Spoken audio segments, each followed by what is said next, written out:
Hello. So, a very good afternoon to one and all present here. So, I'd like to start with a question. How's the lunch, guys? What was the best part about the lunch? Can't hear you. Okay, whatever. I like the brownie myself. So, hope you all had a great lunch. And I know it's quite difficult to attend a lecture session right after the lunch, that too at a 5-star, but let's do it, and I'll try my best to not, keep it boring for you. But since I've just got 12 minutes with me, without wasting any other minute, I'll start with my presentation. And the topic for my paper presentation is E-Invoicing under GST and its impact on businesses in India.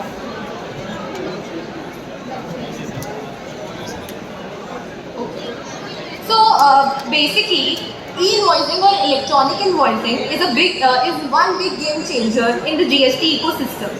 The GST Council has introduced e-invoicing in phases starting from 1st October 2020 to make the GST structure more effective.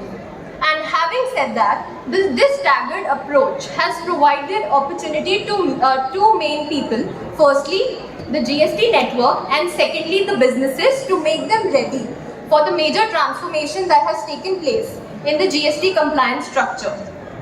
Basically, GST e-invoicing is the process of authenticating an electronically generated invoice and through the system of Indian GST authorities. So basically, I'll put it in a simpler term for you. The term e-invoice, what does it represent? The term e-invoice represents that it has been authenticated by the government to be called as a valid invoice. And e-invoicing is also called as a self-regulated system of availment of ITC, thus streamlining the tax payments and enhancing tax collections in the long run.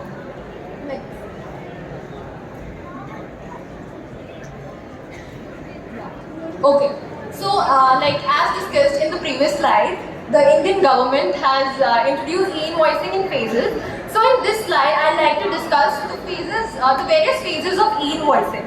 Now, the Indian government has implemented the e-invoicing starting from 1st October 2020, and 2 years into this e-invoicing regime, the 2 years will complete on 1st October 22, will mark its 5th phase. Now, let us first understand who all have to generate e-invoices under GST. Now, firstly, only registered persons have to generate e-invoices, and also those registered persons whose aggregate turnover in any of the preceding financial years, right from 2017 to 18, exceeds any prescribed limit as per the relevant notification. E-invoicing will be mandatory for such registered persons. Now, let's learn about the various phases with which this aggregate turnover has been reduced time and again. Now, the first phase of e-invoicing began on 1st October 2020 with an aggregate turnover of more than 500 crores, scanning the large businesses in its ambit. And next, the second phase began on 1st January 2021 with the aggregate turnover exceeding rupees 100 crore. While the third phase covered mid-sized businesses with a turnover of over 50 crore from 1st April 2021.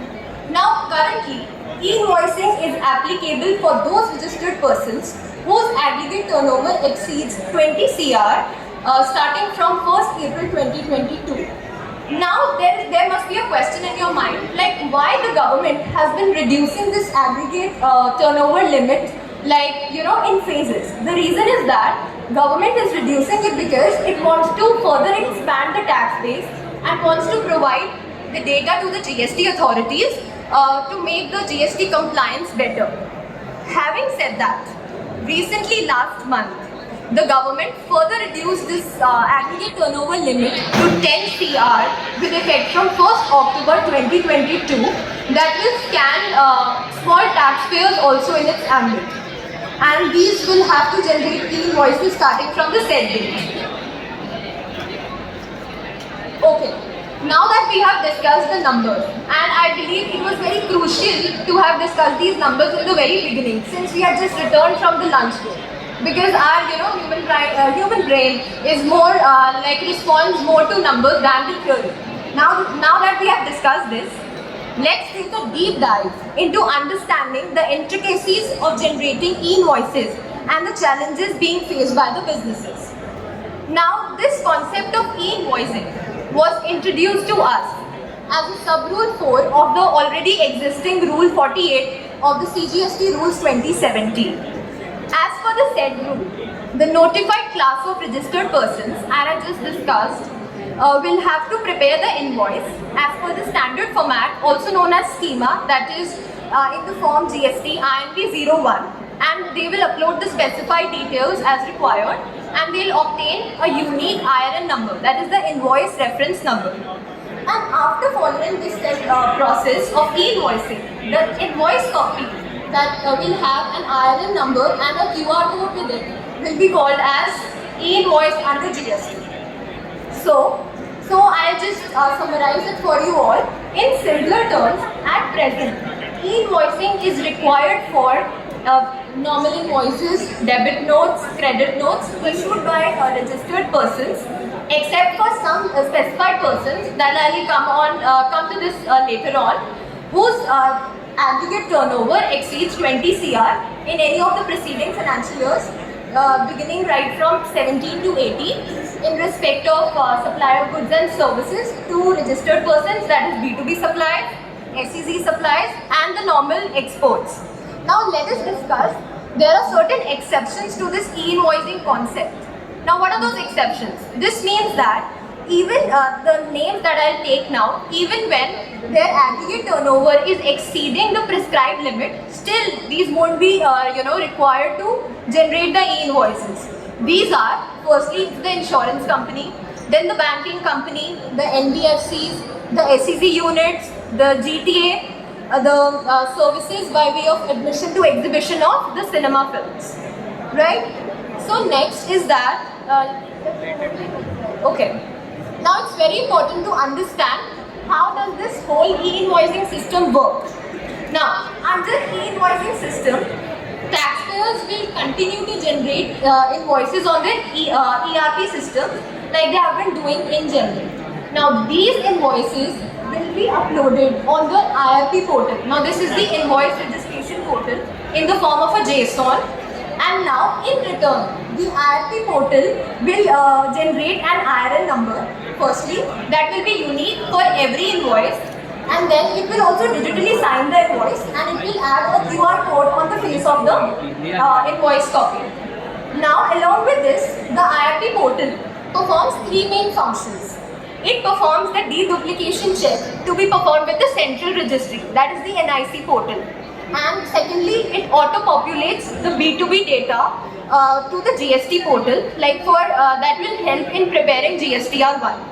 And thirdly, it also auto-populates the data to the e-way bill portal for generation of part A of the e-way bill. Now, as you can see on the screen, there is a QR code at the bottom left corner. While the 64-digit IRN number may not be printed on the invoice, but this QR code is very important to be printed. Why is this QR code is important? Because this will help in the offline verification of the invoice. Like there are various mobile apps using which you can scan the QR code and you can check like whether the e-invoice that has been issued to you has actually been reported to the IRP portal or not. And secondly, the digital signature that is on that invoice is intact and has not been tampered with. So basically, we saw that once we have uploaded the invoice on the IRP portal, we get two additional things to that invoice. First is the IRN number, and secondly, the QR code. Now, let's understand the impact that it has created on businesses in India. Firstly, why was let us first understand why was e-invoicing launched. E-invoicing has been launched as an initiative in the furtherance of the government's Digital India campaign and is a product of interaction between commerce and technology. So it must have impacted the existing businesses in India. Now the first pointer is implementation of ERP accounting software supporting generation of e-invoice. Now this whole e-invoicing process involves a high level of integration, like between the taxpayer ERP software and the IRP portal.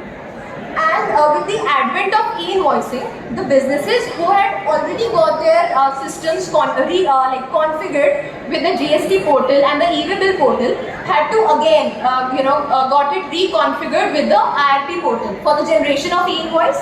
And secondly, this invoice printing infrastructure was also required to be reconfigured, since to capture some additional details like the IRN code and like the IRN number and the QR code, which involves significant working capital of the business that the business needs to invest. So it is the first impact. Secondly, it also requires imparting detailed training and education sessions to the personnel who has been involved in GST compliances, because they must know what are all the changes that are happening in the GST law, and when they'll be, they'll go on preparing the GSTR1. What are the things that get auto-populated, and what are the things that they'll have to add manually. So they must be aware about all this. And thirdly, there'll be a need to identify customer transactions as B2B and export invoices, and for generation of invoices. Like I earlier said, since B2B and export invoices will be auto-populated to the GSTR1 portal, but then B2C will have to be manually added. So they need a bifurcation. And fourthly, they need to identify whether vendors need to be e-invoice compliant. Now, why do they need to identify that vendors, their vendors from whom they are purchasing, they also need to be e-invoice compliant? Firstly, because when we are purchasing, we need to claim the ITC on that, right? But when we are purchasing from a vendor who falls under the e-invoicing category, but it has not issued an e-invoice, and we have claimed the ITC. But in future, this ITC, might be rejected. Why? Because on the basis of that invoice which we have claimed is not a valid invoice under GST. So this way it has impacted the businesses in India. Now the benefits. Above said with the challenges, obviously the benefits go hand in hand. As I mentioned that the auto-population of data will help in ease of compliance. There will be higher accuracy, reduction of human errors, and better transparency. Seamless processing of tax refunds will also happen, since export invoices will be auto-populated. And secondly, while changing the technological structure seems a Herculean task, but there will always be rewards in the long run. And there will be better management of vendor relationships, improved reconciliations, and minimized credit. Okay. Next, let's discuss what is the future of this e-invoicing. Now, the e-invoicing system, since its launch, has proved to have the potential to convert transaction landscape of India's commercial economy into digital and transparent India. That means it is the right step towards a paperless economy. Now, as earlier discussed, beginning of this year brought the notification on 24th February 22 that scanned the small taxpayers within the e-invoicing bucket. And what's more is that the sources also claim that the government plans to make e-invoicing compulsory for aggregate turnover exceeding 5 crores starting from 1st January. Now, let us understand what is the use of this progressive reduction. The progressive reduction of the e-invoicing threshold indicates that over a period of time, invoicing will become mandatory for all categories of GST taxpayers. So guys, this is the future of e-invoicing, and I believe this is the right step. So guys, that was about the presentation. Now I'd like to